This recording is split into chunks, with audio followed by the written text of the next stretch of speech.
ब्रेकनंतर बातमी आता नाशिक जिल्ह्यातून येवला शहर परिसरातील अवैध धंद्यावरून छगन भुजबळ आक्रमक झाले।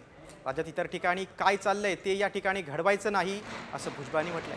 तर येवला तालुक्यात शांतता राहिली पाहिजे असं सांगत पोलीस अधिकाऱ्यांची त्यांनी कानउघडणी केली।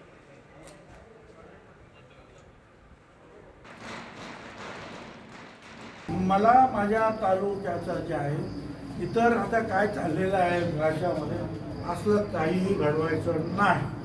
ह्या तालुक्यामध्ये शांतता राहिली पाहिजे, दंगा नाही, मस्ती नाही, जुगार नाही, अमकं नाही। पोलिसांचे कडक शिस्त असले पाहिजे। ब्रेकनंतर बातमी आता नाशिक जिल्ह्यातून येवला शहर परिसरातील अवैध धंद्यावरून छगन भुजबळ आक्रमक झाले। राज्यात इतर ठिकाणी काय चाललंय ते या ठिकाणी घडवायचं नाही असं भुजबळांनी म्हटलंय।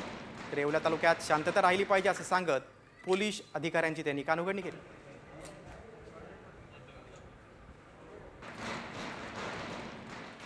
मला माझ्या तालुक्याचं जे आहे इतर आता काय चाललेलं आहे राज्यामध्ये असलं काहीही घडवायचं नाही।